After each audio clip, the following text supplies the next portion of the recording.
शुक्र करा। ये जन्म हुआ आसान, गुरु जी शुक्र करा, वो तेरा शुक्र करा। मुझे मिला है सच्चा ज्ञान, गुरु जी शुक्र करा। दुनिया ने दिया सम्मान, गुरु जी शुक्र करा।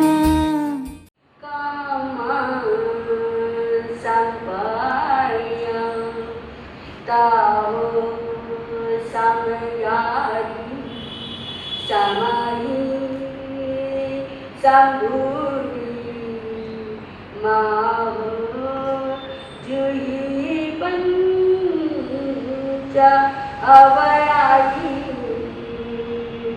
वाली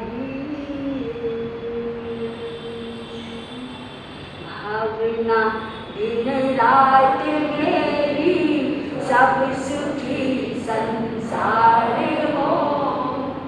तन की भी ना प्यार हो, आपस में सच्चा प्यार हो। दूसरों के सुख से बढ़कर और भला है सुख कहाँ। दिन दुखी मानव जहाँ, भगवान भी है बस वहाँ, भगवान भी है बस वहाँ। सर्वप्रथम अनंत अनंत करुणा के सागर, मैत्री के मसीहा, परम पिता परमेश्वर प्रभु महावीर के चरणों में कोटि कोटि वंदन नमन करती हूँ। परम आदरणीय परम वंदनीय पंजाब सिंह शास्त्र ज्ञाता मम गुरुवर्या श्री प्रवेश कुमारी जी महाराज साहब के चरणों में कोटि कोटि वंदन नमन करती हूँ। सभी साथीगण एवं इस धर्म सभा में परमात्मा के प्रांगण में पधारे हुए सभी भव्य आत्माओं को, परमात्मा के प्यारे प्यारे भक्तों को हृदय के आंगन में स्वागत करते हैं। आप सबको बहुत बहुत धन्यवाद देती हूँ, शुक्रिया अदा करती हूँ। आज जो ध्यान शिविर में आप लोग सब आए, आज पहला ही दिन, तो पहले दिन में आप इतने आए, मुझे अच्छा लगा। नहीं तो जब से चमासा बैठे आप इतने भी नहीं आते थे, बड़ा अजीब लगता था। सबको धन्यवाद देती हूँ, शुक्रिया अदा करती हूँ। परमात्मा आपको शक्ति दे, परमात्मा के ध्यान साधना से आपको सफलता मिले। तो आज का हमारा विषय है कामयाब कैसे हुए। ये बहुत अहम विषय है। आज हर व्यक्ति के भीतर, हर इंसान के अंदर एक ख्वाहिश है कि हम कामयाबी बने, हमें सफलता मिले। कामयाब को, कैरियर को, सफलता को एक ही बात है। सबके मन में यही होता है कि हमें सफलता मिलना भी चाहिए। जीवन में सफलता के बिना जीवन अधूरा होता है, चाहे कोई भी क्षेत्र हो। कामयाब के 4 अक्षर है। कितने अक्षर है? का, म, या और आगे क्या अक्षर है? तो हमारे भीतर एक जागृति, एक नई सोच आएगी तो हम कामयाबी बनेंगे, हमें सफलता मिलेगी। का मतलब 4 अक्षर का विश्लेषण करती हूँ, ये हमें क्या संदेश देते हैं। ये 4 अक्षर, ये 4 अक्षरों का एक शब्द है कामयाब। ये हमें क्या संदेश देते हैं, हमें क्या बोलते हैं? का मतलब कार्य में कुशलता। का मतलब कार्य में कुशलता। कोई भी काम करो तो एकदम उसके भीतर डूब के करो। कोई भी आप काम करते हो, मेरी बहनें रसोई में भोजन बनाती है तो उस समय तल्लीनता है, जो भी काम आप समाई करते हो, आप साधना करते हो, आप शिविर अध्ययन करते हो, तो उस समय आप कितनी तल्लीनता से रहते हो। जो तल्लीनता में रहता ना, वही कामयाबी को प्राप्त करता, उसे सफलता मिलती है। कोई भी काम हो उसमें डूबना, चाहे वो परिवार का काम हो, चाहे वो व्यापार का काम हो, चाहे वो सामाजिक काम हो, जो उसमें तल्लीन होकर और वो काम पूरा करता है, कार्य में जो सफल रहता है, तो उसको सब पसंद ही करते हैं। घर में भी कई लोग होते हैं तो कहेंगे, उसको कहेंगे तो ये काम पूरा हो जाएगा, क्योंकि पता है वो आदमी करने वाला है। तो क्या पहला अक्षर का हमें कहता है कि हम कोई भी काम करें उसको मन से करें। का और का के बाद माँ, है ना। माँ क्या कहता है हमें? माँ अक्षर हमें क्या संदेश देता है? माँ कहता है कि मन को मजबूत बनाए। मन को मजबूत करेगी ना, हमें सफलता मिल ही नहीं सकती। कितनी असफलताएं आती है जीवन में। आप एक सफलता प्राप्त करने के लिए, कामयाबी प्राप्त करने के लिए आप हजारों असफलताओं के संग चलना पड़ता है। आपके संग एक सफलताएं हैं तो हजारों पीछे असफलताएं होती हैं, नाकामयाबी बन जाती है। तो उसमें मजबूत रहना, हारना नहीं, डरना नहीं। कई लोग थोड़ा व्यापार में कुछ गड्ढे हो जाते हैं, या फिर किसी पढ़ाई में अनेक समस्याएं, क्योंकि हर चीज में सफल होना चाहता है, चाहे वो विद्यार्थी है, चाहे वो व्यापारी है, चाहे वो ऑफिसर है, कोई भी है। तो उस समय माँ कहता है मजबूत हो जाओ। मजबूत नहीं हो गए तो, असफल को देख के घबरा गए तो, ये बताओ आप कभी जीवन में जितने भी बैठे हो, आप कभी फेल हुए? नहीं है? कितने अच्छे आप लोग, कहने आप लोग हुए फेल? कुछ कह रहे फेल हुए, और जो बिल्कुल नहीं फेल हुए वो कोई है? हाँ? कोई भी नहीं। जीवन में जो फेल ही नहीं हुए ऐसा कोई व्यक्ति नहीं है ना, क्योंकि जीवन में फेल का मतलब है कि असफल। फेल का मतलब है असफल। कोई ऐसा हो ही नहीं सकता कि फेल ना हो। चल रहे हम, चलते चलते ठोकर लग गई, जो चलने में असावधानी हो गई तो फेल हो गए। किसी से बातें कर रहे हैं, बोलते बोलते अंट-संट बोल दिया, भाषा पर विवेक नहीं रखा, शब्दावली पर ध्यान नहीं दिया, तो वहां फेल हो गए। बहनें रसोई में काम करती हैं, सब्जी बना के, तरह तरह का पकवान बना के, उसमें किसी में नमक ज्यादा, किसी में मसाले कम, किसी में मिर्ची ज्यादा।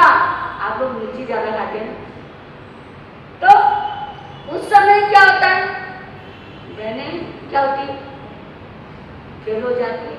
तो किसी ने क्या किया, आज तो बहुत मिर्ची डाल दी, आज तो इसमें नमक था ही नहीं, तो आपको कैसा लगेगा? बड़ा अजीब सा लगेगा ना। तो ऐसे जीवन में फैली लाइफ में सफलता तो बहुत कम है, असफलताएं कहीं भी देखो ना। शादी हो गई, पति अच्छा मिल गया तो सफलता मिली, है ना। पति अच्छा नहीं मिला तो फेल हो गई। पत्नी दुष्ट मिल गई तो वह क्या हो, है ना। अब बेटा आज्ञाकारी नहीं, ऐसा मतलब नशेड़ी है, उसमें मतलब ज्ञान नहीं है, माता पिता का कहना नहीं मानता, तो भी फेल हो गए, है ना। गुरु ने क्या किया, आपको सत्संग में आना है, नहीं आ पाए तो फेल हो गए। खाली सांसारिक में थोड़ी फेल होना है, आध्यात्मिकता में भी जाए हम।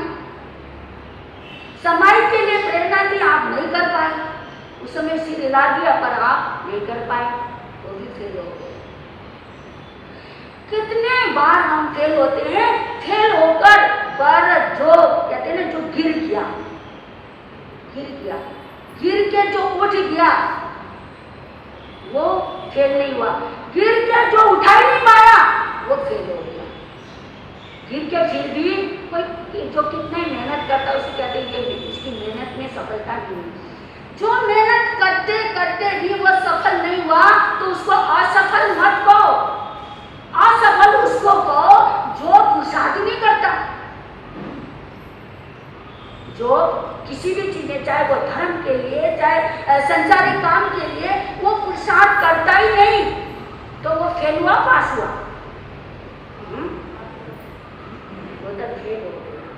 तो चिड़िया को देखा आपने, चिड़िया कैसे घोंसले बनाती है, आपके यहाँ भी इधर उधर बना रहे थे, जो घोंसले बनाती है तो कैसे वो घास फूस तिनके कहाँ से एकत्रित करती है, ढूंढती है, लाती है और इतना सुंदर अपना घर बनाती है। उसका तो आपके जैसे बंगले है, ऐसे उसका भी वो घर है। कितनी मेहनत, इतना परिश्रम किया उसने। जब हवा तेजी से हवा आ जाए और वो सारे तिनके सारे बिखर जाते हैं, वो सब तिनके बिखरते हैं तो वो फिर क्या करती है, दोबारा से फिर इकट्ठे करती, फिर वो दोबारा से बनाती, फिर दोबारा ऐसे होता, फिर दोबारा से बनाती। चींटी ऊपर चढ़ती है, चींटी को देखा आपने, एक दाना मुंह में लेके चढ़ती है, गिरते थे, जबकि उसको ज्यादा भोजन नहीं चाहिए, उसको तो इतना सा खाए भी इसका पेट भर जाता है, पर कितनी मेहनत करती है, कितना परिश्रम करती है।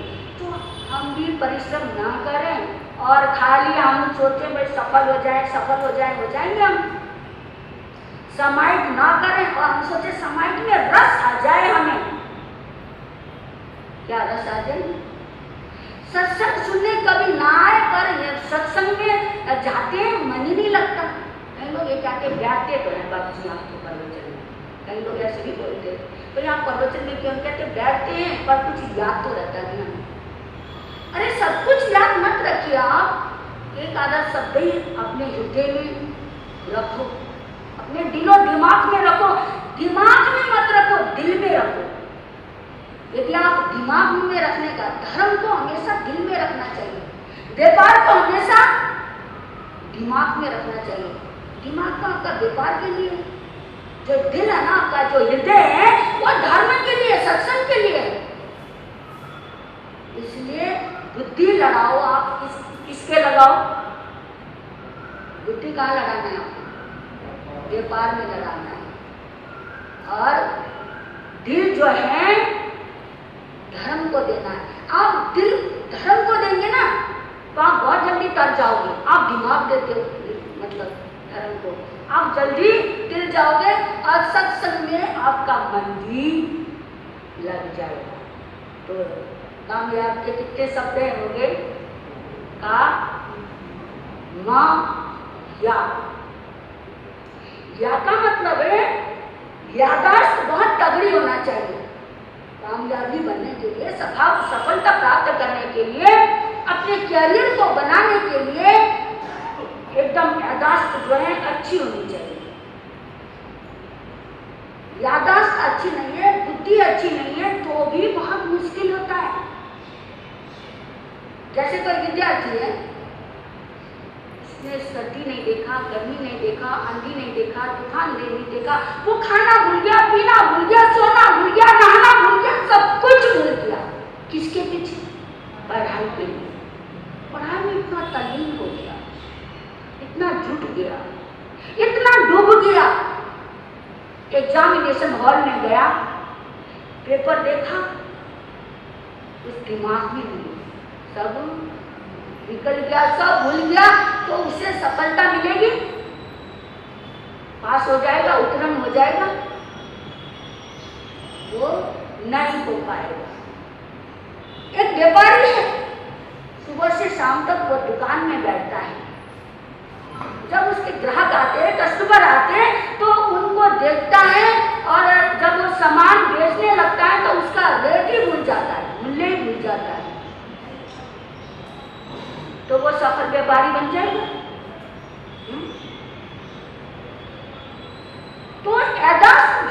अच्छी होगी, वो कुछ ना कुछ कितने ही समस्या भी आए वो आगे से आगे कुछ ना कुछ करते ही जाएगा। काम या वह का मतलब है ज्यादा बक नहीं करना, समझते हो? बक बोलना है ना, मतलब जो मतलब कामयाबी बनना चाहता है अपने जीवन में कुछ प्राप्त करना चाहता है, उसके भाई से इसके भीतर एक चाहत है, एक रुचि है, तो उसको बहुत कम बोलना चाहिए। ज्यादा बोलेगा अंटे संटे बोलेगा, और बोल के कहते जितना कम बोलो ना उतनी ही अपनी एनर्जी कम होती, मतलब बढ़ती है, और जितना ज्यादा बोलते जाओ उतनी एनर्जी खत्म होती है। अपनी एनर्जी, अपनी शक्ति को आप मतलब रखने के लिए, उसको व्यवस्थित करने के लिए कम से कम बोलो, तभी तो मौन करके साधु संत, है ना, कि दिन में भी ये नहीं है पूरे दिन का ही करो, आप भी कर सकते हो, आधा घंटा के लिए करो, 10 मिनट के लिए करो, 5 मिनट के लिए करो, देखना आपकी कितनी ऊर्जा है आपके भीतर। कहते मौन, यदि 12 साल मौन रहो ना, 12 वर्ष तक पूरे मौन में रहो तो वचन सिद्धि होती है, मतलब उसको इतना उसके मुँह से जो भी बोले वो पूर्ण हो जाता है। आम व्यक्ति के लिए भी, नहीं साधु गुरु भगवंतों के लिए नहीं, आम व्यक्ति भी यदि 12 साल वो मौन रहता है, वो 12 साल की साधना पूर्ण करता है, तो कहते हैं वो उसके अंदर भी ऐसी ऊर्जा आ जाती है।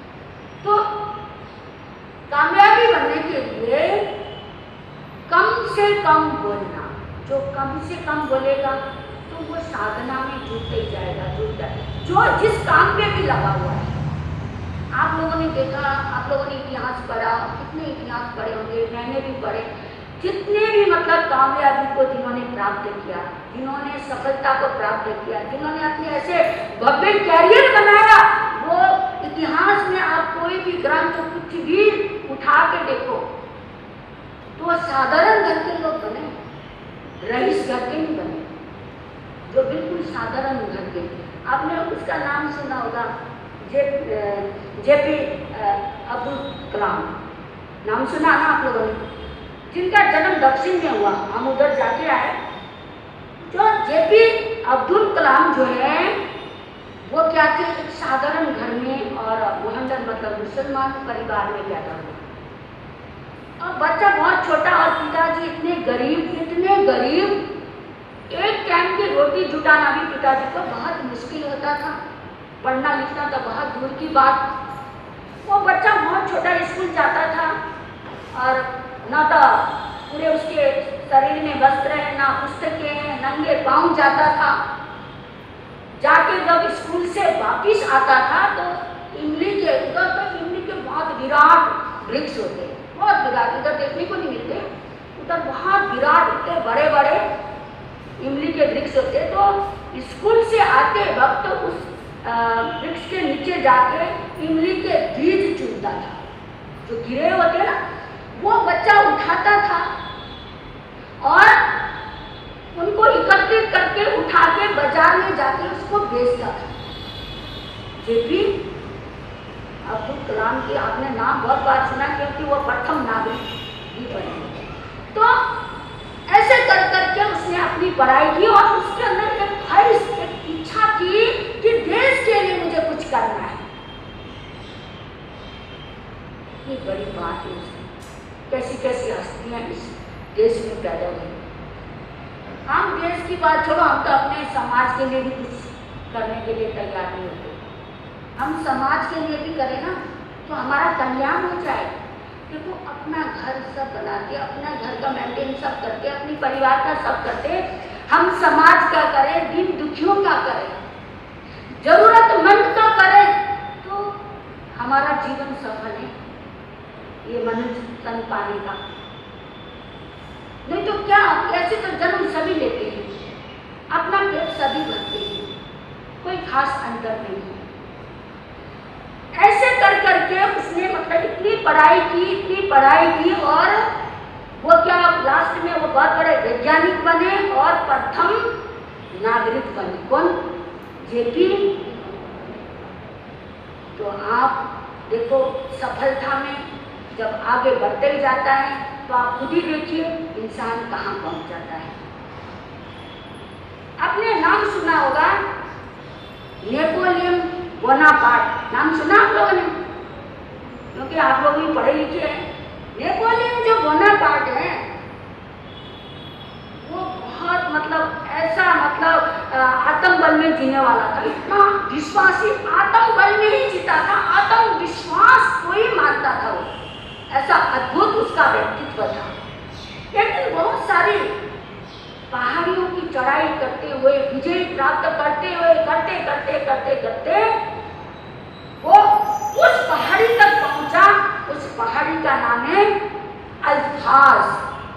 अल्ब्राज पहाड़ी के नीचे पहुंचा तो वहां पर एक कुटिया नजर आई, पसीने से लथपथ हो रहा, भीगा हुआ है और इतनी गर्मी है, और ऐसे चढ़ाई के लिए पहुंचा तो वहां एक झोपड़ी है, एक झोपड़ी में एक वृद्धा महिला बैठी है। उस महिला को देखकर कहा, मुझे एक गिलास पानी आप दे सकते हैं? उसने कहा क्यों नहीं।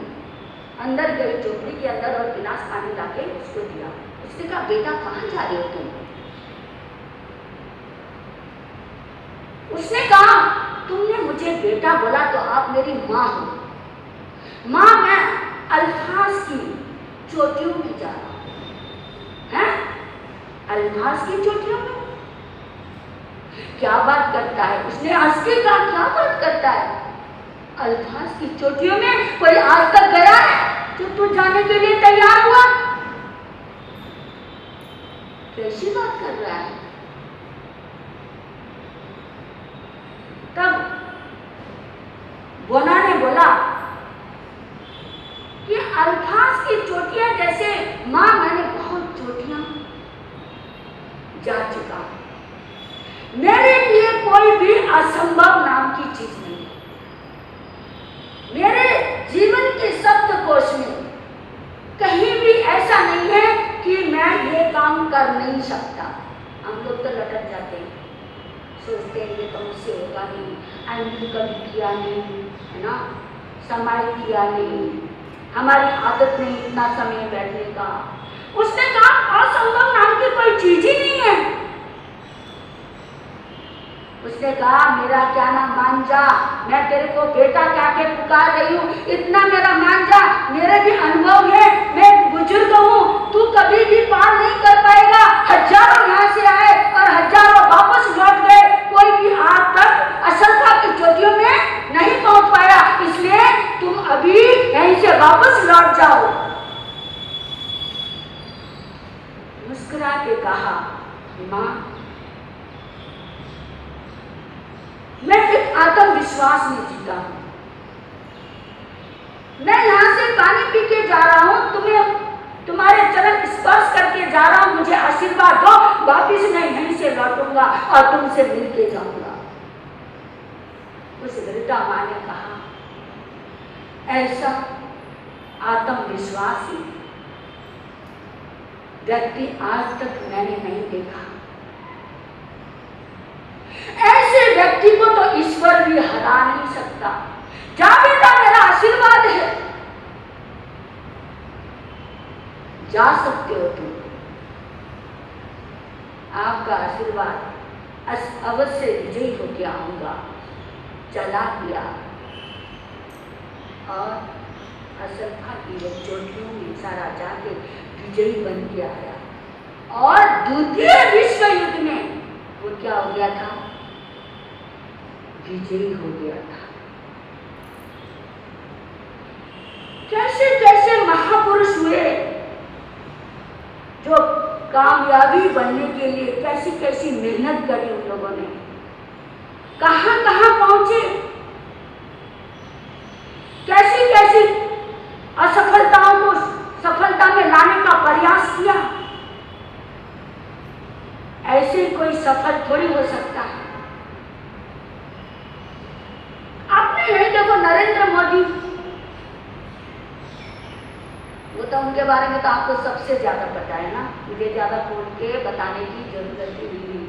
देखो चाय बेचने वाले का बेटा आज पूरे विश्व का भारतवर्ष का तो है ही, मतलब ऐसा कोई एक आधा देश होगा, नहीं तो ऐसा नहीं है जो नरेंद्र मोदी को नहीं चाहता हो, उनसे प्रेम ना करता हो। कितनी लोकप्रियता मिली, और भारत का तो है ही वो सितारा। महात्मा गांधी, क्या वो बहुत धनाढ़ घर के थे? महात्मा गांधी चरखा काट के उनके माता पिता गुजारा करते थे। लाल बहादुर शास्त्री कैसे घराने में पैदा हुए? छोटा सा बच्चा, पिता का देहांत हो गया। पहले के जमाने में दोबारा शादी नहीं होती थी। एक नारी की लज्जा, एक नारी की इज्जत को कैसे संभाला जाता था, कैसे ढका जाता था। विधवा मां पिता के घर रह रही है, माता पिता भी चले गए, छोटा सा बच्चा वो लाल बहादुर, माँ बेटा शादी के बाद लड़की भी पढ़ाई होती है, माँ के घर को अधिकार नहीं होता। रह रहे हैं, माँ बर्तन मारती है, झाड़ू पोछा करके काम करती है। छोटा सा बच्चा धीरे धीरे बड़ा हो गया, स्कूल जाने लग गया। माँ तेल लेके अपने बच्चे के सिर में तेल लगा रही थी। तेल लगाते हुए मामी ने कहा,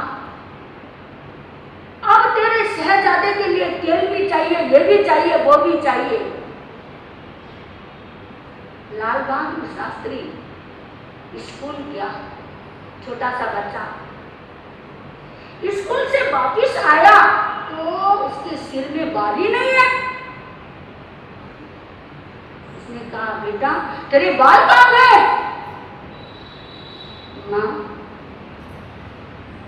मेरे बालों के वजह से आपको मामी से सुनना पड़ता था, इसलिए आज मैंने बाल उतार दिए। तुमने पैसे कहां से लिए?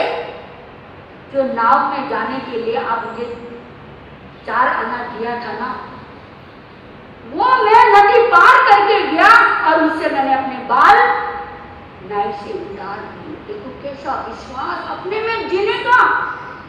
इतना छोटा बच्चा कि मेरे माँ पर ऐसे ताने। तो मनहार वीरवान के होते चुकने बाद जो मनहार होते हैं, जो सफलता को प्राप्त करते हैं, उनका जीवन ही अलग होता है। तो ऐसे ऐसे महापुरुष होते हैं जो सफलता को कैसे हासिल करना है, कैसे कामयाबी बनना है, तो वो छोटेपन से ही उनके भीतर जितने भी नाम सुने आपने, बच्चे से बचपन से ही वो आगे बढ़ने का प्रयास करते थे। हमको कैसे महान बनना है, हमको कैसे आगे बढ़ना है। आपने कभी नाम सुना होगा पंडित सुखलाल जी, सुना आपने? बहुत बड़े साहित्यकार हुए पंडित, वो वैसा करे मैंने सुना। पंडित सुखलाल जी, उनका व्यक्तित्व अद्भुत था। सबके पास सब कुछ होता है, पर एक चीज हर एक के पास नहीं होती। सबके पास सब कुछ होता है, पर एक चीज हर एक के पास नहीं होती। कोई ना कोई कमी, कुछ ना कुछ चीज की कमी तो होती ही होती है। तो सुखलाल जी के दोनों आंखें नहीं थे, वो जन्म से ही अंधे थे। शुक्लाल जी बहुत बड़े साहित्यकार हुए, ऐसा अद्भुत व्यक्तित्व था। वो जन्म से ही क्या थे? वो अंधे थे। अंधे हुए, जिसके पास कमी होती है, तुम्हें पता है, घर में भी इज्जत सम्मान नहीं होती। जिसका जीवन पूर्ण होता है, जो सुंदर है, जो बुद्धिमान है, जो धनवान है, उसको ही समाज के लोग भी पसंद करते हैं। समाज में भी यदि कोई धनवान व्यक्ति बाई चांस चाहे बहुत बड़ा धनिर्धय यहाँ आ जाए आपके यहाँ, तो आपके सबकी निगाहें उस पर जाएगी और फटाफट आप उसको क्या करेंगे? कुर्सी लगाएंगे, उसको बिठाएंगे, उसको मान सम्मान करेंगे, भोजन के लिए भी आप बहुत जल्दी जल्दी करेंगे। और एक 25 साल से 30 साल से वर्षे तक चल रहा है, ऐसे व्यक्तित्व भी तो आते हैं गुरु दर्शन करने के लिए। 25-30 साल से उसका क्या चल रहा है, वर्षे तक चल रहा है, तो उसका आपको ध्यान जाएगा? ये बताओ, वो साधारण है, वो उच्च घर का नहीं, वो साधारण घर का है, तो उस पर ध्यान नहीं जाएगा। उसने समाई कर ली, प्रवचन सुना, खाने का टाइम नहीं होगा, खा लेंगे, है ना। और जो धनाढ्य आया है, जिसके गले में मोटी सी चैन है, हाथ में मोटा कड़ा है और दोनों दसों की दसों उंगलियां अंगूठियों से भरी हुई है, तो सबकी निगाहें कहां पर जाएगी?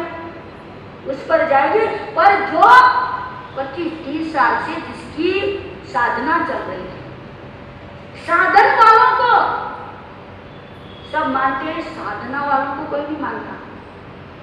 उसके भीतर कितनी करनी है, कितनी साधना है, कितनी सरलता है, देव गुरु धर्म के प्रति कितनी आस्था है, सत्संग से वो कितना प्रेम करता है,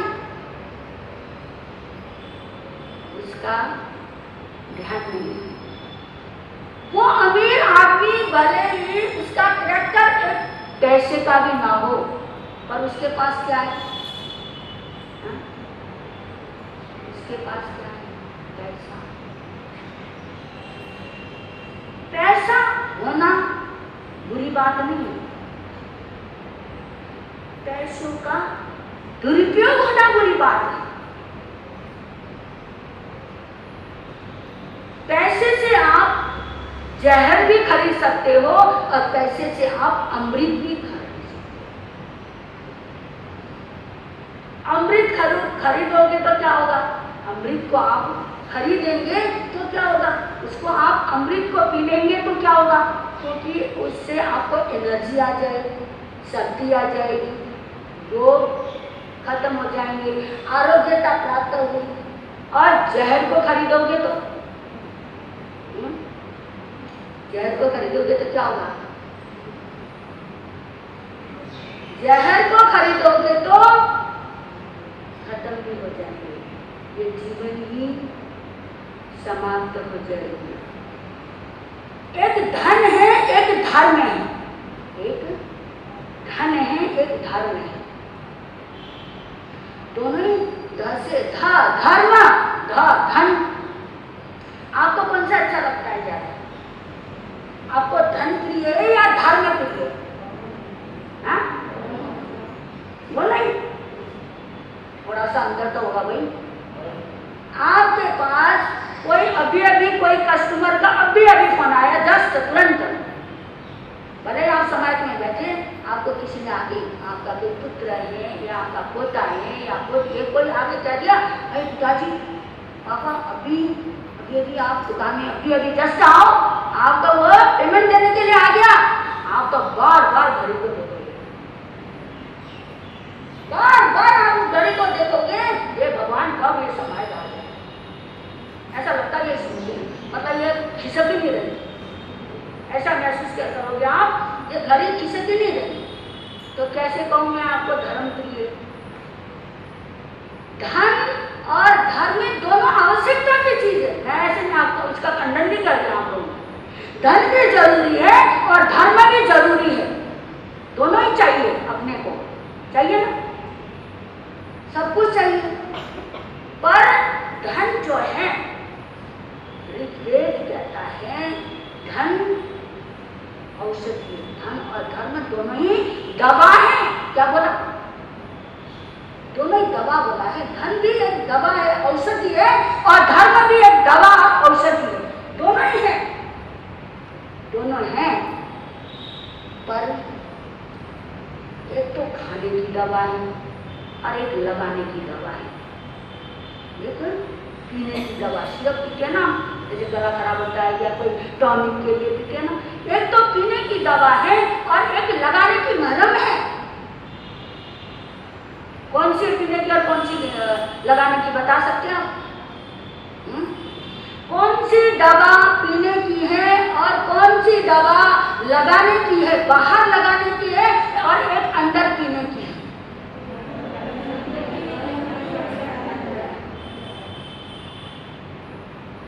पीने की कौन सी बताइए? कितने होशियार है हमारे महिला मंडल, ब्यूटी मंडल, महिला मंडल। अरे जागो भाई, तभी मैंने कहा था ना आपको कि आप अपने महिला ड्रेस, जो ब्यूटी मंडल है वो अपने ड्रेस में आए, महिला मंडल है क्या तीन ही जने हो आप लोग? हैं? निधि जी क्यों इतना ढीलापन? सुस्ताना नहीं, अब जागो, आज से तो जागो कम से कम। और महिला मंडल में बहुत कम टाइम किया है। क्यों? आपने ड्रेस किस लिए बनाई है? ऐसे ही कार्यक्रम में पहनने के लिए बनाई जाती है ये चीजें, है ना? ये थोड़ा ना आपके अलमारी में सजाने के लिए रखे हुए। सजाने के लिए तो आपके पास बहुत कपड़े हैं, पर ये समय पे जब संत मुनिराज मुनि भगवंत आते हैं, कोई ना कोई कार्यक्रम होता है, तो उसमें आप अपने जो परिधान है, आपकी जो महिला मंडल के हैं, ब्यूटी मंडल के जो ड्रेस है, जो कोट ड्रेस है, उसमें आप आओगे, आपकी शोभा और बढ़ेगी, आप और सौभाग्यशाली लगोगे। क्योंकि ये जो आपके जो वस्त्र है ना, इसमें भी एक शक्ति है, ऊर्जा है। इसमें मिलके हमने कुछ काम करना है, समन्वय को लेके चलना है, संगठन को लेके चलना है। इसमें ऊर्जा है, और ये पहन के हमारे भीतर नकारात्मक चीजें आ गई तो फिर इसमें ऊर्जा नहीं आएगी। इस ड्रेस में बहुत ऊर्जा है। हमारे भाई लोग इस ड्रेस में रहते हैं, तो एक होता है साधारण ड्रेस में बैठना, एक होता है पूरे सामाजिक के परिधान में बैठना। इसमें कितना आनंद की अनुभूति होती है, आपको महसूस होता होगा, आपको खुद को महसूस होता है। तो मैं आपको कह रही थी कि एक पीने की दवा है और एक लगाने की दवा है। पीने की दवा है धर्म, है ना, ज्ञान सबको है, और लगाने की दवा है धन। पर हम क्या कर रहे हैं आजकल? हम तो उल्टा ही चल रहे हैं, है ना। जिसको पिया जा रहा है उसको लगाया जा रहा है ना, और जिसको लगाया जा रहा है और उसको पी रहे हैं हम। तो हमको ऐसे करना चाहिए। तो आज जो बहनें आई, कल तो बहुत कम थी, मैंने एक शास्त्र लगा रखा, स्थानम जी सूत्र के 9वां स्थान, जो 9 प्रकार के पुण्य प्रारंभ कर दिया है कि पुण्य की उपादेयता, पुण्य से क्या क्या मिलता है, पुण्य करने से क्या होता है, पुण्य और पाप में क्या अंतर, इस तरह का चल रहा है। फिर उसके बाद 9 प्रकार के पुण्य, इस तरह उल्लेख जो 9वां स्थान 9वां अध्याय है उसका चल रहा है। और जितनी बहनें आज आई, ऐसे न करना आज तो वैसे ही संडे करके, इसलिए आपको एक लंबा समय लिया आपका, इसके लिए आप ऐसा मत सोचना रोज ही ऐसा कम करेंगे। हफ्ते में एक बार ऐसा करेंगे, और हफ्ते में 2 बार करना चाहती हूँ, मंगलवार और रविवार। जैसा अनुकूल होगा आपको बताया जाएगा। हर मतलब मंगलवार को यहाँ पर जाप का अनुष्ठान चलेगा, ठीक है, जिससे मतलब आपके भीतर ऊर्जा आएगी। घर में, शरीर में परेशानी कोई भी, पारिवारिक हो, शारीरिक हो, पारिवारिक हो, सामाजिक हो, किसी भी प्रकार की समस्याएं उनको शांत हो जाए, और हमारे मन में किसी प्रकार के लिए बंधन ना रहे। हमारे भीतर बहुत सारे बंधन हैं, वो बंधनों से हम मुक्त हो जाए, क्योंकि जन्म जन्म ये गांठें हमने पाल के रखे हुए, बांध के रखे हुए, कस के रखे हुए। दोनों हाथ से कसते हैं ना, कोई गांठ लगाना ना, आपको कोई चीज, आपकी कोई बहुत कीमती चीज है तो उसको आप गांठ लगाते हो, तो कैसे लगाते हो? कई गांठें लगा देते हो ना, कोई खोल ना सके। और उन गांठों को भी जब वो चीज, वो वस्तु निकालनी होती है, तो वो गांठ को क्या करते हो आप? क्या करते हो? दोनों हाथ से खोलते हो या एक हाथ से कैसे करते रहते हो? दोनों हाथ से खोलते हो ना। इसी तरह हम भी हमारे भीतर जो गांठे, जो भगवान ने बोला कि ये संसार वृद्धि का कारण क्या है, संसार का बीज क्या है, जो संसार में हम अनंत अनंत काल से हम परिभ्रमण कर रहे हैं, संसार में घूम रहे हैं और इतने घूमने के बाद भी हमें मोक्ष नहीं मिला, हम एक भव अवतारी नहीं बन पाए, क्यों हो रहा है ऐसा? तो परमात्मा ने कहा रागाय दोषाय द्वेकम बीजम, राग और द्वेष ये दो बीज ऐसे बीज है, इन दोनों बीज के कारण इस संसार में हम क्या कर रहे हैं? परिभ्रमित हो रहे हैं। हम समाज में भ्रमित हो रहे हैं, परिवार में भ्रमित हो रहे हैं और संसार में भ्रमित हो रहे हैं। तो इससे हमें क्या करना है? इस भ्रम को हटाना है। हम जितने अनुष्ठान करेंगे ना, जाप करेंगे ना, मन हल्का हो जाएगा, शांत हो जाएगा, हर चीज से मन हट जाएगा। अरे क्या इन लफड़ों में पढ़ना, क्या इन चक्रों में पढ़ना, इसमें पढ़ के बनेगा क्या? हमारी उम्र जा रही है, उम्र बढ़ेगी अब हमारी उम्र। बच्चा पैदा होता है, 1 साल का होता है, 1 महीने का होता है, 6 महीने का होता है, साल का होता है, 2 साल का होता है, 10 साल का होता है, 20 साल का होता है, 30 साल का होता है, होते होते वो वृद्धा अवस्था में पहुंच जाता है। लास्ट में क्या है? तो क्या हमें फिर से जन्म मिलेगा? हमें ये भवन मिलेगा फिर से? कितने भाग्यशाली, सौभाग्यशाली हो आपके बुजुर्गों ने, आपके पूर्व जन्मों ने, जो पूर्वज है उन्होंने कितना मेहनत करा होगा। जिस समय कुछ जमाना अभाव का था, अब आप लोग पैसे वाले हो तो ऐसे अहंकार मत करा करो, अहंकार नहीं करना। आपके पूर्वजों ने, आज से आपके पूर्वजों को मैं अभी जानती हूँ, बहुत छोटी थी भले, आपके पूर्वजों ने कितनी मेहनत की होगी इस पर। ये आपका आध्यात्मिक धरोहर है। आपका घर यही रह जाएगा, आपके घर की सुरक्षा करोगे, उसमें आपको पाप लगेगा, मोह जागेगा, मोहनीय कर्मों का बंद होगा और यहाँ इसके लिए आप मतलब प्रेम करोगे तो आपके कर्म टूटेंगे। आप इस भवन को सुरक्षित रखोगे, इस भवन को स्वच्छ रखोगे, इस भवन में अनुष्ठान कराएंगे, पूजा पाठ कराएंगे, सत्संग कराएंगे, साधु संतों के चतुर्मास होंगे, तो आपको देवलोक में 50 विवाह मिलेंगे। मैं आपको गारंटी से कह रही हूँ, आपको 50 विमान मिलेंगे। भगवती जी शास्त्र बोल रहा है, मैं नहीं बोल रही। तो इसलिए आपको जागना है। बार बार मुझे कहना ना पड़े, मैं आज के बाद नहीं बोलूँगी, मैं हर रोज एक ही बात रिपीट करती हूँ, जबकि मैं तो अपनी चेलियों को भी मैं एक बार कहती हूँ, बार बार मुझे कहना पसंद नहीं, मेरी ऐसी नेचर है। पर आप पता नहीं ऊपर वालों ने मेरे को बार बार बोलना सिखाया ना, तो ऐसा मत करना। और बहुत समझदार लोग हैं, अलवर निवासी बहुत भाग्यशाली है, बहुत सौभाग्यशाली है। पूरे अलवर निवासियों को मैं अपना घर आंगन मानती हूँ। हम घर आंगन में रह रहे हैं, हम भी बहुत सौभाग्यशाली है, हमें इतना बड़ा क्षेत्र मिला। तो पर आप लोग को जागना बहुत आवश्यक है, अब आपको जागना है। तो बहुत सौभाग्यशाली हमारे जहाँ हमारा चतुर्मास था, भातसोड़ा, चित्तौड़गढ़ के पास भातसोड़ा है, वहाँ कम से कम 80 घर का स्थानक वासियों के हैं और बाकी सब मिला के काफ़ी घर है, बहुत संपन्न क्षेत्र है। गांव में नाम भातसोड़ा है, पर वहाँ लोगों में भक्ति भावना प्रेम अद्भुत है।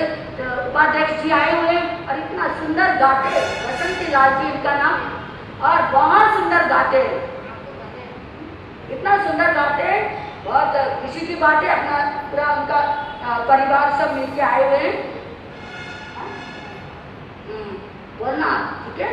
तो मैं लगभग समय हो गया है कि अभी मंगली ये वो करके 10 तो वैसे ही बच जाते हैं, तो इसलिए हम भी आज तो आप लोग थक गए होंगे, पर थकना मत सोचना। आज हमारा सौभाग्य ये सोचना कितनी ऊर्जा आई होगी आपके भीतर, जहाँ बैठ के सभी साधना। इस समय आप समाज के परिधान में, समाज की साधना में बैठे, ये साधना का समय है आपका। तो इस समय सभी इकट्ठे बैठ के हम साधना करते हैं, समाज करते हैं, तो वो ऊर्जा अलग ही होती है। बहुत अच्छा, हमें भी अच्छा लग रहा आप लोगों की साधना को देखकर। हम तो परमात्मा से यही मतलब प्रार्थना करते हैं कि ये परमात्मा आपकी साधना दिन दुगनी रात चौगुनी आगे ऐसे ही बढ़े और इस मनुष्य जीवन को सफल बनाए, कामयाबी बने। आप मनुष्य जीवन को सफल बनाना ही कामयाबी है। शिव पुराण में लिखा है कि मनुष्य का जन्म मात्र मोक्ष के लिए हुआ है। कितनी बड़ी बात कही है।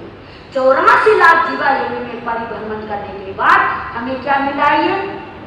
ये मनुष्य का चोला मिला है। तो बार बार ये चोला मिलने वाला नहीं है। नर का चोला ये पुण्य से पाया कभी कभी, नर का चोला ये पुण्य से पाया कभी कभी, निर्धन के घर संसार आया कभी कभी, निर्धन के घर संसार आया कभी कभी। तो ये मनुष्य का चोला बहुत मुश्किल से और कभी कभार मिलता है। 84 लाख जीवा योनि में परिभ्रमण करने के बाद कोई पुण्य का उदय आता है, कोई कभी पुण्य का वक्त आता है, पुण्य का समय आता है, पुण्य का उपार्जन इतना लबालब भर जाता है, तब जाकर ये चोला, ये दुर्लभ चोला मिलता है। ऐसे नहीं मिलता। और इस चोले के लिए देव गाते हैं और बड़े बड़े ग्रंथों में गायन किया हुआ है। बर्भागे मानुज तन पावा, सुर दुर्लभ सद ग्रंथ ही गावा। तो ये बहुत मुश्किल से मिला है। तो इसको हमें क्या बनाना है? सफल बनाना है, कामयाब बनाना है। जब तक हम इस चोले को सुंदर नहीं बनाएंगे तो हमें सफलता नहीं मिलेगी। तो आपका समय हो चुका है। आप बहनों को मैंने क्या दिया, भाइयों को मैंने बोल दिया। आप जितने आए एक एक अपने मित्र को और अपनी सहेलियों को, आप बातें करते हो, सहेलियों से झूम बना के बैठते हो, फोन में व्हाट्सएप में लगे रहते हो, आप बोल दो अरे सत्संग में चलो, प्रवचन में चलो। कितना पुण्य लगेगा आपको। धर्म दलाली कृष्ण वासुदेव ने क्या किया था? तीर्थंकर कैसे बने हो? उन्होंने केवल सभी को यही तो कहा था, तुम दीक्षा ले लो, तुम दीक्षा ले लो, तुम दीक्षा ले लो। हमने तो तुम्हें बोला नहीं दीक्षा ले लो, हम क्या लेने वाले भी नहीं बाबा। तो दीक्षा ले लो कहने मात्र से वो तीर्थंकर नामकरण का गोत्र मान लिया था। तो आप मेरे भाई लोगों से, हमारे जो युवक लोग बैठे, बहुत धन्यवाद है। बहुत अच्छा लग रहा, बहुत सारे युवक आए हुए हैं और आप ऐसे ही आए। आज इतना लंबा दिन हो गया। सुमित भैया कह रहे थे कि मैं तो आज दुकान में जाना है। देखो वो कैसे तटस्थ बैठे हुए। बहुत धन्यवाद है आपको। तो देखो ऐसे ऐसे युवक, हमें खुशी होती है क्योंकि जब तक ये युवक आगे नहीं आएंगे तब तक हमारे पूर्वजों का ये धरोहर, यह आध्यात्मिक संपत्ति, यह आध्यात्मिक संपत्ति है। इसको साधारण मत मानना। इस संपत्ति को जो ज्यादा सुरक्षित रखता है वही तीर्थंकर तक बनता है। देव, गुरु, धर्म और धर्म स्थान की जो रक्षा करता है उससे बड़ा धर्मात्मा इस संसार में कोई नहीं होता। तो इस बात का मेरा विशेष ध्यान रखना। तो समय आपका हो चुका है, अब सूचनाएं वगैरह है ना। तो सभी अपना समय का विशेष ध्यान रखें, मैं भी रखूंगी। सुमन भैया तुम दे दो, मंत्री जी बेचारे रोज बोलते हैं, अंकल जी को क्यों परेशान करते हो? तुम तो ईद के चांद हो, कभी कभी शकल दिखाते हो है ना। अरे एक दिन उसको कहो बोलने के लिए, पर आना चाहिए। देखो युवक आगे नहीं बढ़ेंगे तो और कौन बढ़ेगा? आना चाहिए आगे। तो सूचनाएं दो आप लोग। उपस्थित भव्य आत्माओं, जय जिनेन्द्र। भगवान श्री महावीर स्वामी के चरणों में नमन वंदन। आचार्य प्रवर श्री शिव मुनि जी महाराज साहब के चरणों में वंदन। पंजाब सिंह ने शास्त्र ज्ञाता बाल ब्रह्मचारिणी महासती श्री प्रवेश कुमारी जी महाराज साहब की सुश्रिजा। नेपाल गौरव डॉक्टर पूजा ज्योति जी महाराज साहब, साध्वी कीर्ति जी माना साहब, साध्वी पूनम जी माना साहब के चरणों में वंदन नमन। पहले सूचनाएं दे दीजिए। बाहर से पधारे हुए भाइयों का समाज द्वारा हृदय से हम स्वागत करते हैं। आज का जाप श्री सुनील जी सुराना के यहाँ और एकासना श्री विमल जी सुराना के यहाँ है। प्रवचन के पश्चात अल्पाहार लेकर हमें अनुग्रहित करें। कल से प्रवचन के समय में मामूली सा सुधार किया गया है। कल से प्रातः 8:45 से 9:45 तक का प्रवचन का समय निर्धारित किया गया है। पचकान एक कोर्सी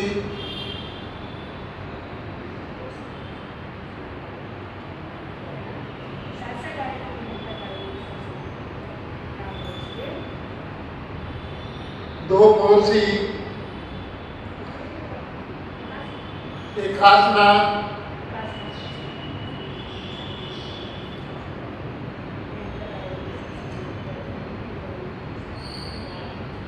उपवास और कोई पचकान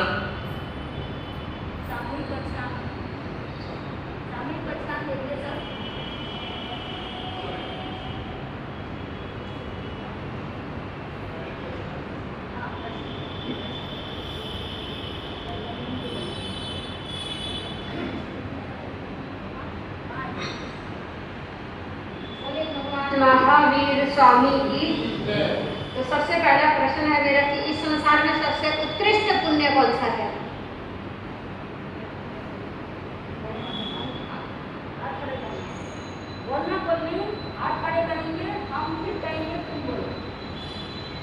इस संसार में सबसे उत्कृष्ट पुण्य कौन सा है?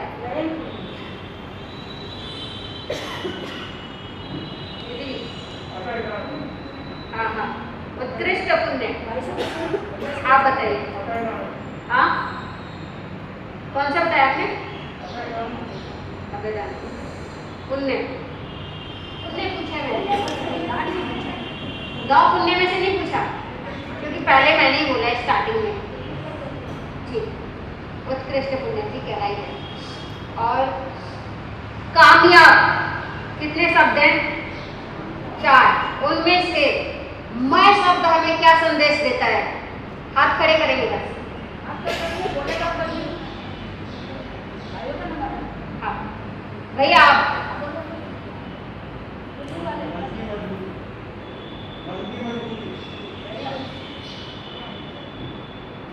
अल्फाज की पहाड़ियां किसने चढ़ी? हाथ खड़े। छोटी बच्ची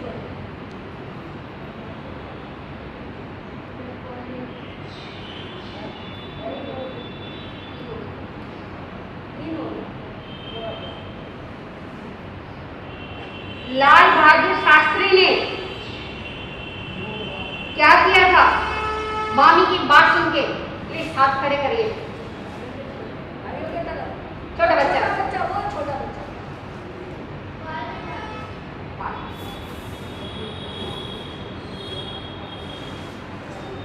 और लास्ट पर्सन रह गया ना। लास्ट पर्सन है अपने जो JP अब्दुल कलाम। पढ़ाई के लिए उन्होंने क्या व्यवस्था की थी? बच्चा बोलो तो छोटी बच्ची।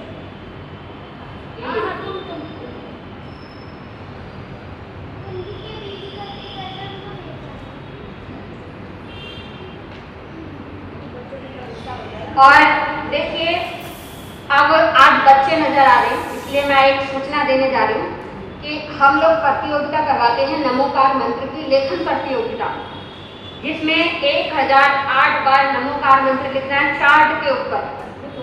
और तो मतलब कि वैसे तो डिवाइड होता है।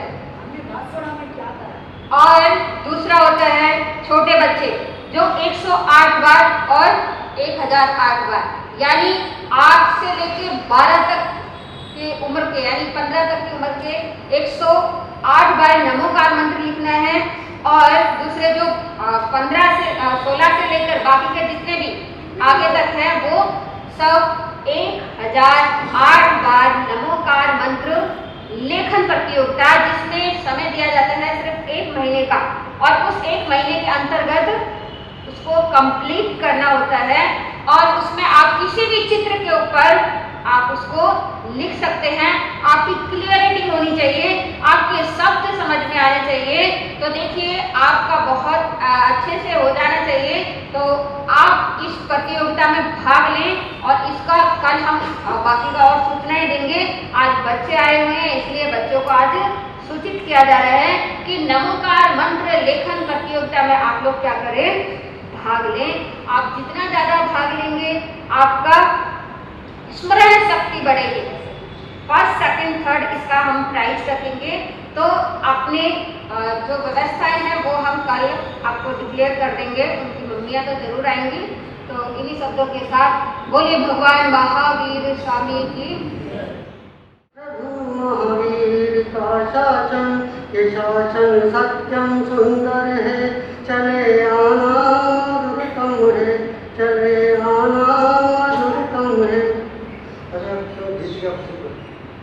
उम्र थोड़ी सी हमको मिली है नजर, वो भी घटने लगी देखते देखते। ये करूँ वो करूँ कुछ न मैं कर सका, ये करूँ वो करूँ कुछ न मैं कर सका।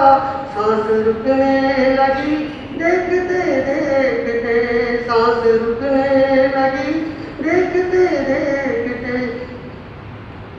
कितना काया का श्रृंगार मैंने किया, कितना माया से भंडार ये भर दिया। काया बेनूर थी, काया बेनूर थी, माया भी दूर थी। काया बेनूर थी, माया भी दूर थी। माटी गलने लगी देखते देखते, माटी गलने लगी देखते देखते। ये करूँ वो करूँ कुछ न मैं कर सका, सांस रुकने लगी देखते देखते। काया अकड़ी हुई थी सिमट जाएगी, जो बची है अकड़ वो निकल जाएगी। काया अकड़ी हुई थी सिमट जाएगी, जो बची है अकड़ वो निकल जाएगी।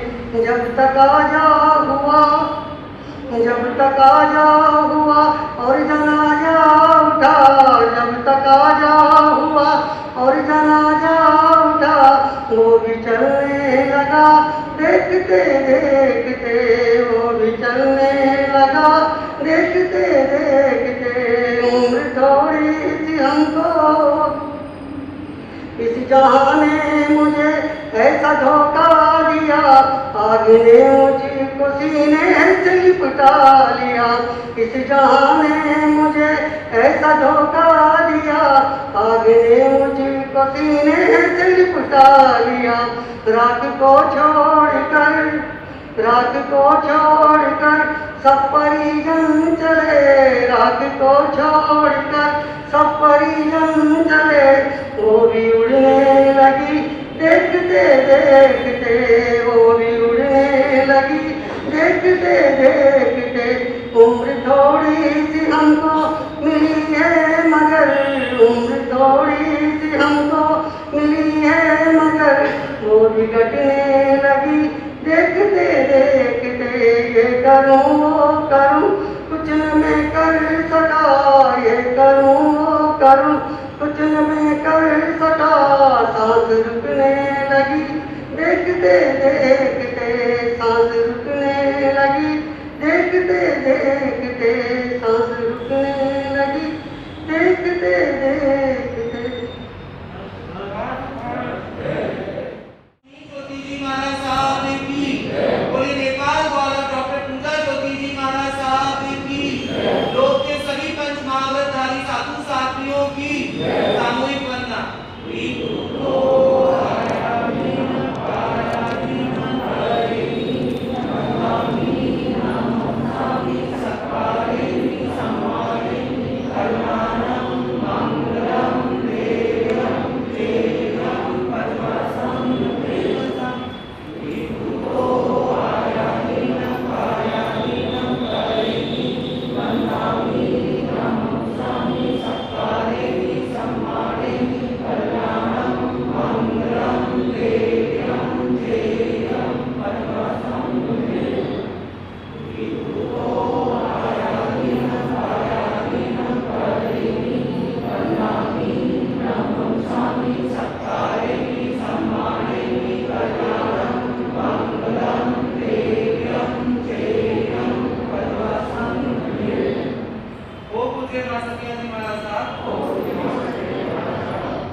की तथा आपके शरीर स्वास्थ्य की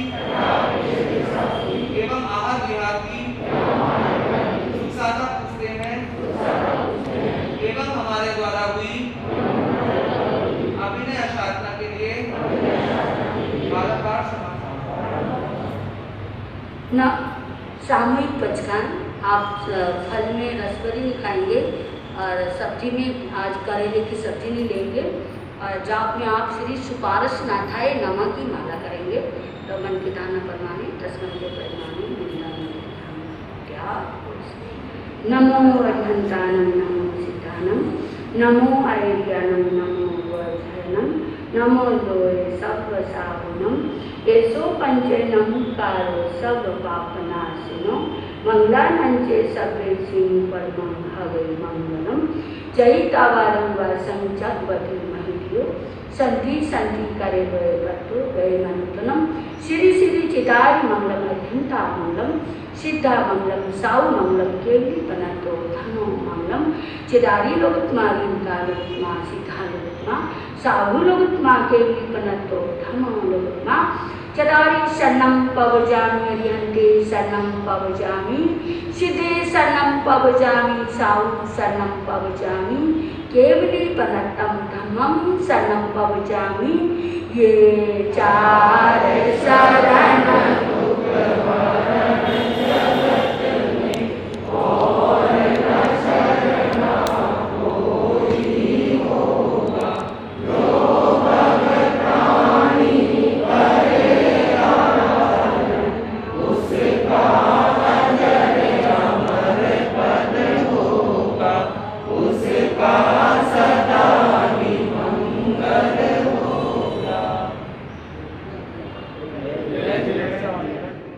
तूने किया सदा कल्याण गुरुजी शुक्र करा गुरुजी शुक्र करा ये जन्म हुआ आसान गुरुजी शुक्र करा वो तेरा शुक्र करा मुझे मिला है सच्चा ज्ञान गुरुजी शुक्र करा दुनिया ने दिया सम्मान गुरुजी शुक्र करा।